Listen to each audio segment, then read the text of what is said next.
Good morning. आप सभी को सुबह का नमस्कार। उम्मीद करता हूं कि आप सभी स्वस्थ होंगे, अच्छे होंगे और अपने कंपटीशन की तैयारी मन लगा करके कर रहे होंगे। तो डियर व्यूअर, जैसा कि आप सभी को पता है, हमने राजस्थान के तीज त्योहारों का अध्ययन कंप्लीट कर लिया है और आज का हमारा जो अध्ययन का विषय रहेगा वो रहेगा हमारा राजस्थान के लोक देवता। राजस्थान के लोक देवता।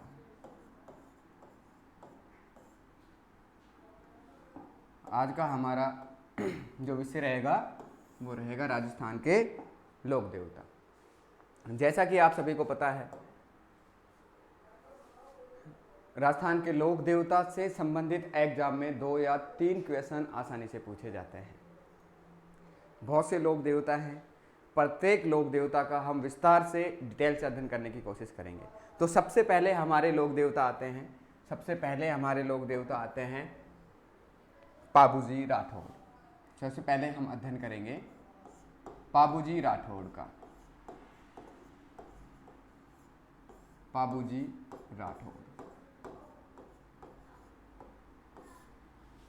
राठौड़। तो अगर हम बात करें इनके जीवन परिचय की, तो पाबूजी राठौड़ के पिता का नाम था धांधल जी।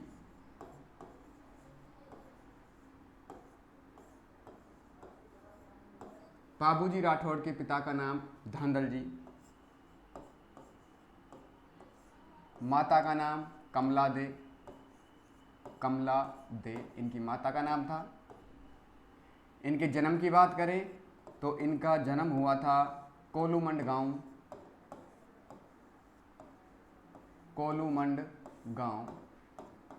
गांव, फलोदी, जोधपुर।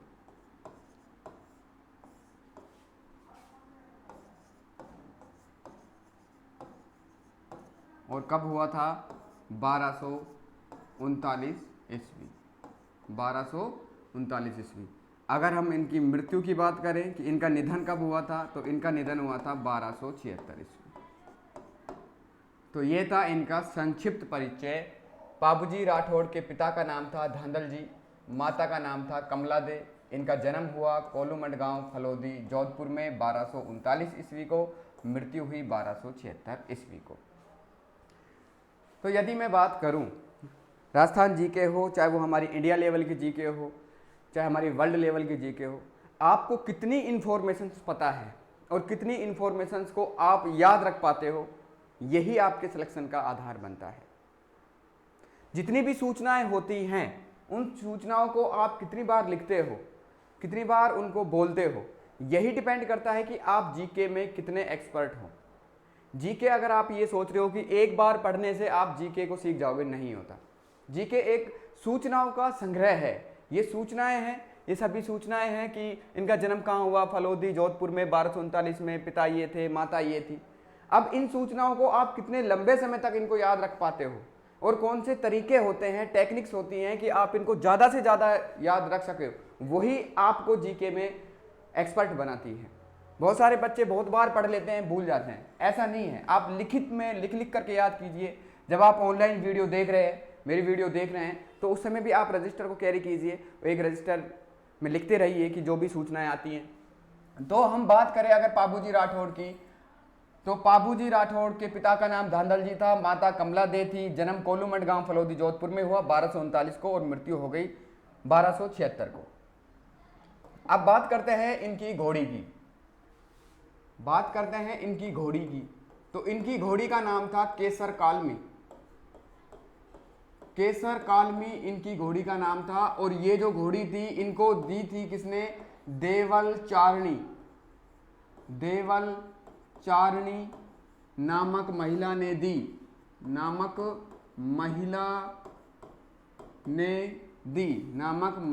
दी। एक बात और आपको बता दूं, मैं भी आप में से ही एक हूं, खुद कंपटीशन की तैयारी कर रहा हूं।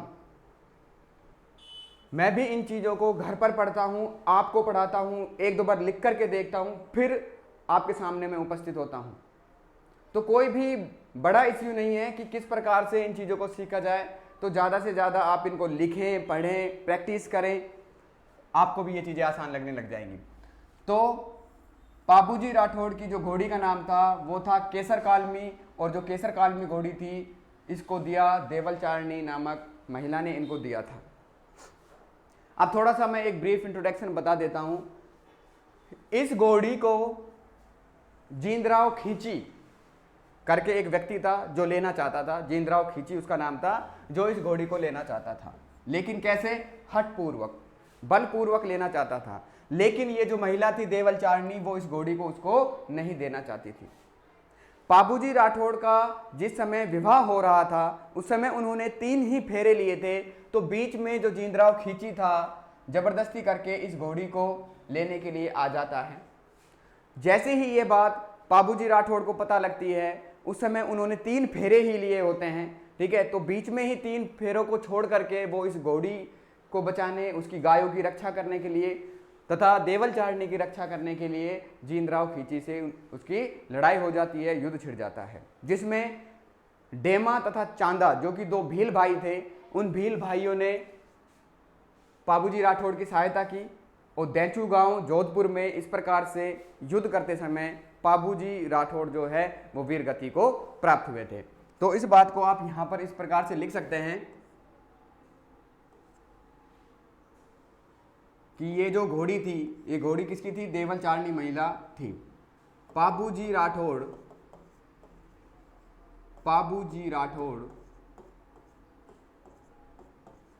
ने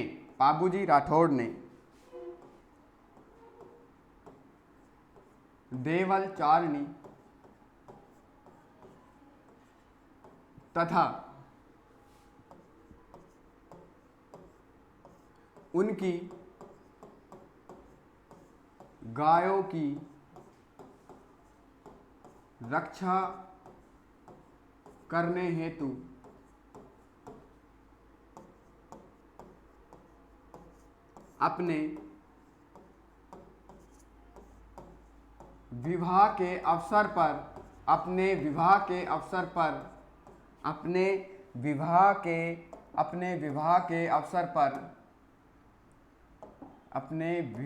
के अवसर पर 3 फेरों के बीच में ही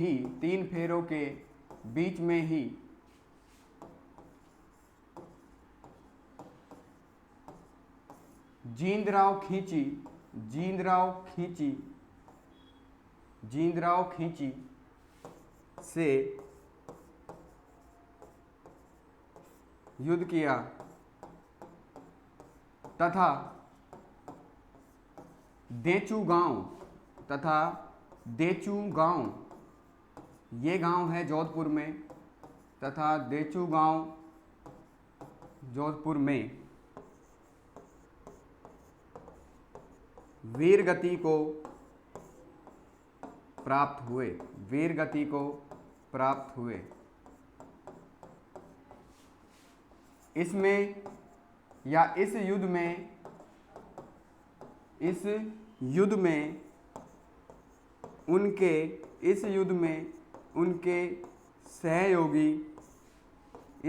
उनके सहयोगी डेमा तथा चांदा, और ये कौन थे? दोनों भील भाई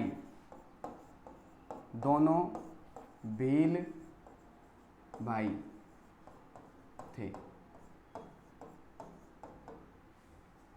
तो देखिए दोबारा से, पाबूजी राठौड़ ने देवलचारिणी तथा उनकी गायों की रक्षा करने हेतु अपने विवाह के अवसर पर 3 फेरों के बीच में ही जींदराव खींची से युद्ध किया तथा देचू गांव जोधपुर में वीर गति को प्राप्त हुए। इस युद्ध में उनके सहयोगी डेमा तथा चांदा जो कि क्या थे? दोनों भील भाई थे, उन्होंने इनका साथ दिया था। इसके अलावा देखिए, पाबूजी को ऊंट रक्षक देवता भी कहा जाता है। ऊंट रक्षक देवता, आपको पता होगा राजस्थान में ऊंट ऊंटों का पालन कौन करता है? राइका या रेबारी, राइका या रेबारी, राइका या रेबारी जाति के, राइका या रेबारी जाति के प्रमुख देवता, राइका या रेबारी जाति के प्रमुख देवता कौन है? तो वो है हमारे पाबूजी राठौड़। दूसरा फैक्ट लिखे, लक्ष्मण के अवतार, लक्ष्मण के अवतार भी इनको माना जाता है। लक्ष्मण के अवतार, प्लेग रक्षक देवता, प्लेग रक्षक देवता, प्लेग एक प्रकार की बीमारी है, उसके देवता भी इनको माना जाता है। ऊंट रक्षक देवता, लक्ष्मण के अवतार, प्लेग रक्षक देवता।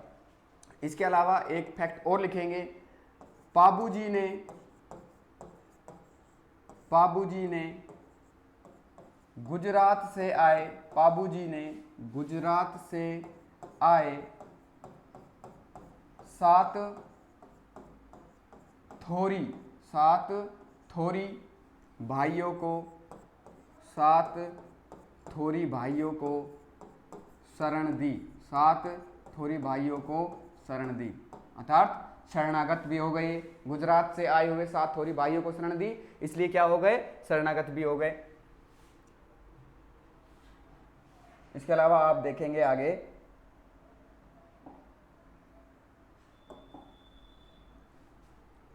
यहां पर लिखेंगे पाबूजी की फड़, पाबूजी की फड़, पाबूजी की फड़ सबसे, पाबूजी की फड़ सबसे लोकप्रिय फड़ है, लोकप्रिय फड़ है। पाबूजी की फड़ सबसे लोकप्रिय फड़ है जिसका वाचन भील भोपे, जिसका वाचन भील भोपे रावण हत्ता, जिसका वाचन भील भोपे रावण हत्ता वाद यंत्र के साथ करते हैं। ये इंपॉर्टेंट फैक्ट है, आप याद रखेंगे कि पाबूजी की फड़ जो है वो सबसे लोकप्रिय फड़ है और जिसका वाचन कौन करते हैं? भील भोपे, भील भोपे या फिर नायक भोपे भी इनको कह सकते हो, भील भोपे या नायक भोपे, ठीक है। किस वाद्य यंत्र से? तो वाद्य यंत्र का नाम है रावण वाद्य यंत्र के साथ करते हैं। इसके बाद आगे देखिए,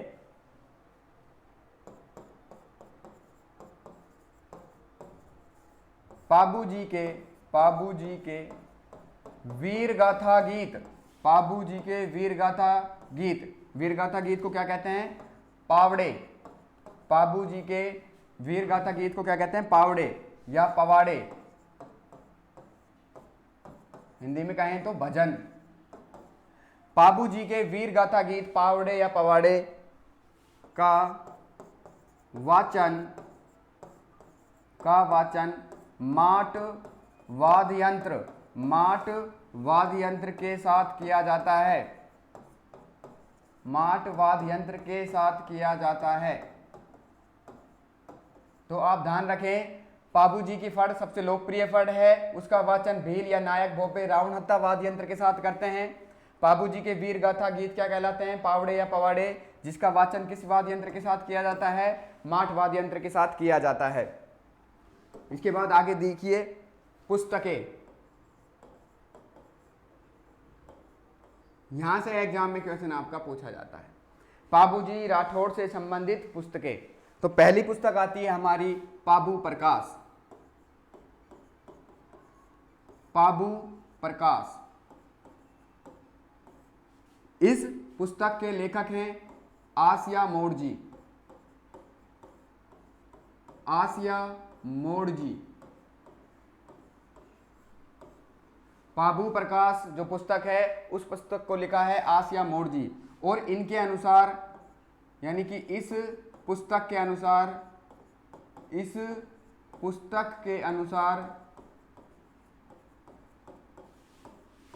पाबूजी, इस पुस्तक के अनुसार पाबूजी का जन्म कहां पर हुआ है? जूना बाड़मेर में, जूना बाड़मेर में।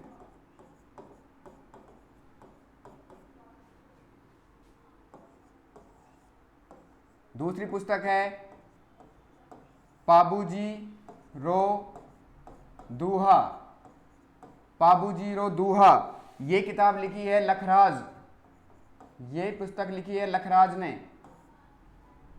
तीसरी है पाबूजी रे सोरठे, पाबूजी रे सोरठे, ये लिखी है रामनाथ। चौथी पुस्तक है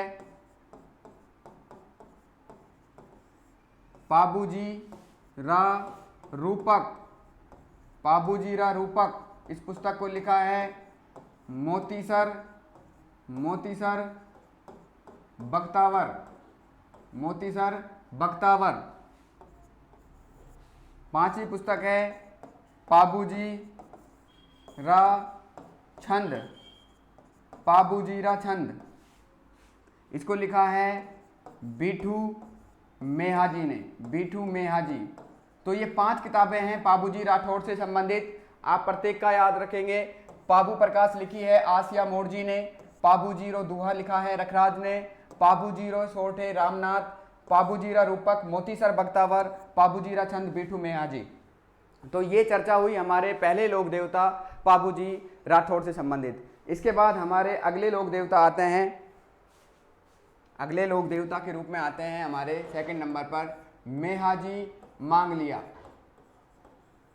मेहाजी मांगलिया, मेहाजी मांगलिया। इनके संबंध में यदि हम बात करें मेहाजी मांगलिया के संबंध में, तो इनका जो मंदिर है, मेहाजी मांगलिया का जो मंदिर है वो मंदिर है बापीणी गांव, बापीणी गांव, बापीणी गांव, और ये है जोधपुर में, बापीणी गांव जोधपुर। इनका अगर हम मेले की बात करें तो मेला आता है भाद्रपद कृष्ण अष्टमी, भाद्रपद कृष्ण अष्टमी। जैसा कि आपको पता है इस दिन क्या होती है, कृष्ण जन्माष्टमी, कृष्ण जन्माष्टमी। तो ऐसे लोक देवता जिनका मेला कब आता है, कृष्ण जन्माष्टमी को, तो वो है हमारे मेहाजी मांगलिया। इसके अलावा आप ध्यान रखोगे मेहाजी मांगलिया के संबंध में, इनका जो घोड़ा है, इनका जो घोड़ा है उस घोड़े का नाम है किरण काबरा, इनका जो घोड़ा है उस घोड़े का नाम है किरण काबरा। और एक फैक्ट जो इसके संबंध में आपको याद रखना है वो ये है कि मेहाजी मांगलिया के जो भोपे होते हैं वो कभी भी संतान उत्पन्न नहीं करते हैं, संतान पैदा नहीं करते हैं, बल्कि अपना वंश चलाने के लिए संतान गोद में लेते हैं। तो इसको आप लिखेंगे, इनके भोपे संतान पैदा नहीं करते हैं, इनके भोपे संतान पैदा नहीं करते हैं,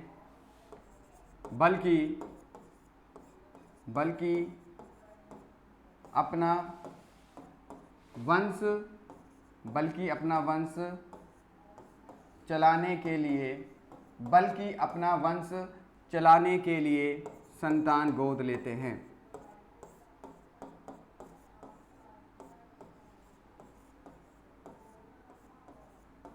तो ये थी मेहाजी मांगलिया के संबंध में कुछ स्पेशल बातें कि इनका जो मंदिर है वो बापनी गांव जोधपुर में है। मेला कब लगता है, भाद्रपद कृष्ण अष्टमी, कृष्ण जन्माष्टमी को। इनके घोड़े का नाम क्या है, किरण काबरा। और इनके जो भोपे होते हैं वो संतान पैदा नहीं करते हैं, बल्कि अपना वंश चलाने के लिए संतान गोद में लेते हैं। तो उम्मीद करता हूं कि आज की क्लास में आपके दो जो हमने पढ़े, पाबूजी राठौड़ और मेहाजी मांगलिया, अच्छे से समझ में आए होंगे। पाबूजी राठौड़ और मेहाजी मांगलिया, हमने 2 लोक देवताओं का अध्ययन किया। बाकी शेष बचे लोक देवताओं का अध्ययन हम अगली क्लास में करेंगे। उम्मीद करता हूं कि आपके ये सभी बातें जो बताई गई हैं वो अच्छे से समझ में आई होंगी और आप अपनी तैयारी को सुचारू रूप से लगातार करते रहेंगे। तब तक के लिए धन्यवाद।